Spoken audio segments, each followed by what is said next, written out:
Jika malam sebelumnya, kita menyelami kedalaman bumi Sumatera bersama makhluk purba yang tidur di bawah tanah yang kita pijak, malam ini kita bergerak ke timur, ke Sulawesi, di mana laut menyimpan sebuah kisah tentang seorang putri yang tidak memilih untuk melawan, tidak memilih untuk menyerah, tapi memilih sesuatu yang tidak pernah terbayangkan oleh siapapun. Ia memilih laut. Selamat datang di Dongeng Sunyi. Duduklah, tenangkan pikiranmu, dan biarkan cerita ini menemanimu. Di tanah Sulawesi, di antara teluk-teluk yang airnya lebih biru dari langit di hari yang paling cerah, dan pantai-pantai yang pasirnya menyimpan jejak dari ribuan tahun kehidupan yang berlangsung di atasnya, tersimpan sebuah kisah. Kisah tentang seorang putri yang dihadapkan pada pilihan yang tidak seharusnya ada di pundak siapapun. Menikah dengan orang yang tidak ia cintai dan menyelamatkan kerajaannya. Atau menolak dan menanggung konsekuensi yang harganya lebih dari yang bisa ia bayangkan. Tapi Putri Tandampalik tidak memilih keduanya. Ia memilih laut. Dan pilihannya itu mengubah segalanya dengan cara yang tidak pernah terbayangkan oleh siapapun yang menyaksikannya. Inilah legenda Putri Tandampalik dari tanah Sulawesi. Di kerajaan Luwu, yang berdiri di tanah yang kini menjadi bagian dari Sulawesi Selatan, hiduplah seorang raja yang kekuasaannya dihormati di seluruh wilayah sekitarnya. Kerajaannya besar, pasukannya kuat, dan namanya dikenal jauh hingga ke negeri-negeri di seberang lautan. Raja itu memiliki seorang putri, yang kecantikannya tidak perlu dipertanyakan lagi, yang kepandaiannya membuat para penasihat kerajaan kagum sejak ia masih kecil, dan yang hatinya selembut angin laut yang berhembus di pagi hari. Namanya Tandampalik. Tandampalik tumbuh menjadi putri yang tidak hanya dicintai oleh ayahnya, ia dicintai oleh seluruh rakyat kerajaan, oleh para dayang yang melayaninya, oleh siapapun yang pernah bertemu dengannya, bahkan hanya sekali. Karena ada sesuatu di dalam dirinya yang membuat orang merasa nyaman, merasa diterima, merasa bahwa di hadapan Tandampalik, mereka tidak perlu berpura-pura menjadi siapapun selain diri mereka sendiri. Tapi kemudian, sesuatu terjadi yang tidak bisa dicegah oleh siapapun. Tandampalik jatuh sakit. Bukan sakit yang biasa, bukan sakit yang bisa disembuhkan oleh tabib dengan ramuan-ramuannya. Kulitnya mulai dipenuhi bercak-bercak yang menyebar perlahan dari satu bagian tubuh ke bagian lainnya. Para tabib terbaik kerajaan dipanggil. Mereka memeriksa, mereka meracik obat, mereka melakukan segala yang mereka bisa. Tapi tidak ada yang berhasil. Penyakit itu terus menyebar, terus berkembang, dan tidak ada yang tahu dari mana ia datang atau bagaimana menghentikannya. Raja Luwu yang menyaksikan putrinya menderita, merasakan kepedihan yang tidak bisa ia ungkapkan dengan kata-kata. Ia adalah raja yang berkuasa, yang bisa memerintahkan ribuan pasukan, yang bisa mengubah nasib seluruh kerajaannya dengan satu keputusan. Tapi di hadapan penyakit yang merenggut kecantikan putrinya itu, ia tidak berdaya. Ia tidak bisa berbuat apapun. Kabar tentang penyakit Tandampalik tidak bisa disembunyikan selamanya. Perlahan, berita itu menyebar. Dan bersama berita itu, datanglah sesuatu yang tidak pernah diinginkan oleh siapapun di Istana Luwu. Desakan.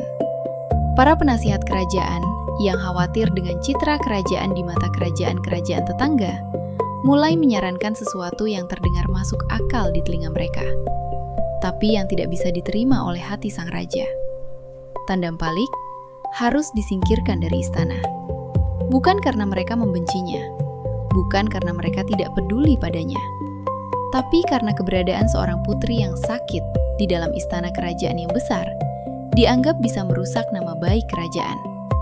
Dianggap bisa menghalangi kemungkinan aliansi dan lamaran-lamaran dari kerajaan-kerajaan lain. Raja Luwu mendengar semua itu dengan hati yang semakin berat setiap harinya. Dan pada akhirnya, dengan air mata yang ia sembunyikan dari siapapun, ia mengambil keputusan yang paling menyakitkan dalam seluruh hidupnya sebagai raja. Tandampalik akan dilarung ke laut. Tandampalik mendengar keputusan itu dengan tenang. Tidak berteriak, tidak memohon, tidak meminta ayahnya untuk mengubah pikirannya. Ia hanya menatap ayahnya, lama sekali. Dengan tatapan yang menyimpan begitu banyak hal di dalamnya yang tidak bisa diungkapkan oleh kata-kata biasa. Lalu ia mengangguk. Dan mungkin, di dalam ketenangannya itu, tersimpan sesuatu yang tidak bisa dilihat oleh siapapun. Sebuah keyakinan yang tidak bisa ia jelaskan dari mana datangnya, bahwa laut bukan akhir dari segalanya. Malam itu, sebuah perahu kecil disiapkan. Tandampalik dibaringkan di dalamnya dengan pakaian terbaiknya, dengan bunga-bunga yang ditaburkan di sekelilingnya, seperti seseorang yang sedang dikirim bukan untuk mati, tapi untuk sebuah perjalanan yang belum diketahui tujuannya. Dan perahu itu perlahan didorong ke tengah lautan, menghilang ditelan kegelapan malam dan ombak yang datang dan pergi tanpa mengenal waktu. Raja Luwu berdiri di tepi pantai, menatap ke arah di mana perahu putrinya menghilang. Dengan hati yang tidak pernah bisa ia perbaiki sepenuhnya sejak malam itu. Di atas lautan yang luas dan gelap, perahu kecil itu mengapung, dibawa oleh arus yang seolah memiliki tujuannya sendiri. Bukan kemana angin membawanya, bukan kemana ombak mendorongnya, tapi ke suatu tempat yang seolah sudah ditentukan sejak lama. Tandampalik berbaring di dalam perahu itu, menatap langit yang penuh bintang di atasnya.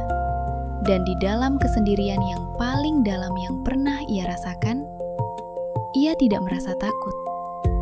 Ia merasa aneh sekali bahwa lautan menerimanya, bahwa ombak yang mengayun perahunya terasa seperti pelukan, bahwa angin yang berhembus di wajahnya terasa seperti bisikan yang tidak bisa ia dengar dengan telinga biasa.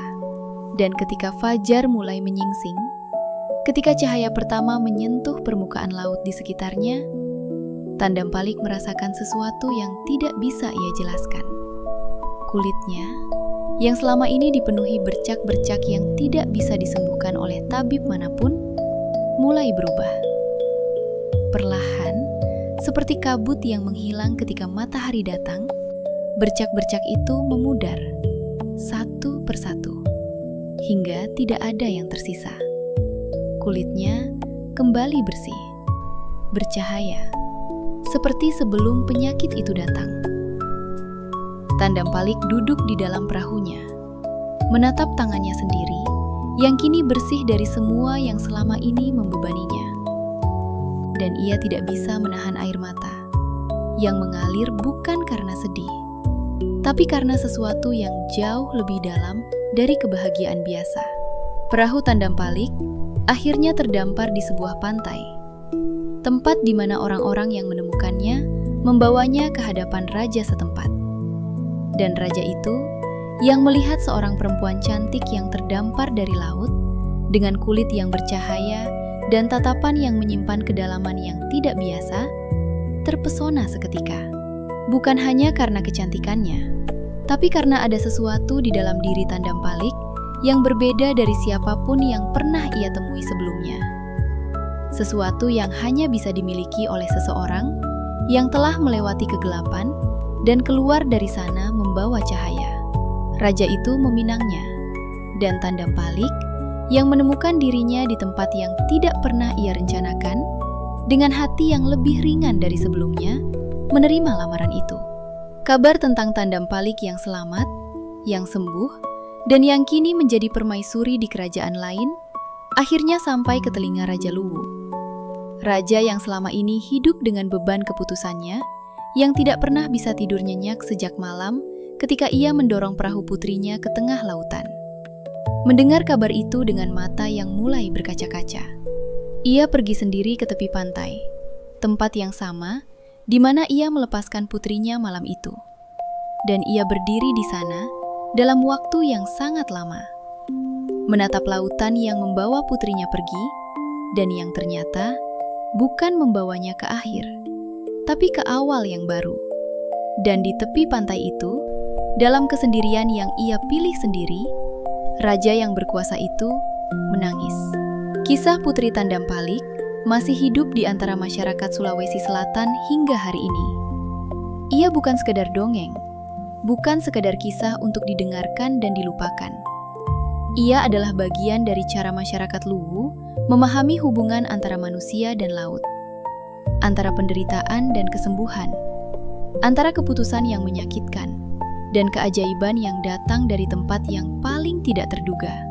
Dan mungkin, itulah yang paling menarik dari kisah ini, bahwa Tandampalik tidak memilih laut karena ia menyerah. Ia memilih laut karena di dalam dirinya yang paling dalam, ada sesuatu yang tahu, bahwa kadang satu-satunya jalan ke depan adalah melepaskan semua yang ada, dan membiarkan arus membawamu ke tempat yang belum pernah kamu bayangkan sebelumnya. Kisah Putri Tandampalik mengajarkan kita bahwa kadang jalan yang paling menyakitkan adalah jalan yang membawa kita ke tempat yang paling indah. Tandampalik tidak memilih laut karena ia tidak punya pilihan lain. Ia memilih laut karena ada keyakinan di dalam dirinya yang tidak bisa dijelaskan, bahwa melepaskan bukan berarti kalah. Dan laut yang selama ini hanya dilihat sebagai sesuatu yang menakutkan dan tidak bisa diprediksi, justru menjadi tempat penyembuhannya. Tempat di mana semua yang selama ini membebaninya perlahan larut bersama ombak yang datang dan pergi. Mungkin itulah pelajaran terdalam dari kisahnya, bahwa kesembuhan tidak selalu datang dari tempat yang kita rencanakan. Kadang ia datang justru dari tempat yang paling tidak kita duga, dari kegelapan yang kita takuti, dari perjalanan yang tidak kita pilih, dari laut yang kita kira akan menelan kita. Demikianlah kisah tentang putri yang memilih laut dan menemukan dirinya kembali di tempat yang jauh dari semua yang pernah ia kenal. Seperti akar yang menghujam jauh ke dalam tanah, legenda-legenda Nusantara telah menopang kita jauh sebelum kita menyadarinya. Cerita yang malam ini kami sampaikan terinspirasi dari warisan leluhur yang tidak ternilai harganya. Disampaikan dengan cara kami sendiri, namun selalu dengan hati yang penuh hormat. Karena setiap kisah yang lahir dari bumi ini adalah bagian dari jiwa kita sebagai bangsa. Dan selama kita masih mau mendengarkan, warisan itu tidak akan pernah benar-benar pergi. Semoga cerita malam ini menemanimu dengan tenang. Semoga mimpimu indah. Dan semoga esok hari kamu bangun dengan keberanian untuk melepaskan apa yang membebanimu dan membiarkan arus membawamu ke tempat yang belum pernah kamu bayangkan sebelumnya. Sampai jumpa di cerita berikutnya, di Dongeng Sunyi.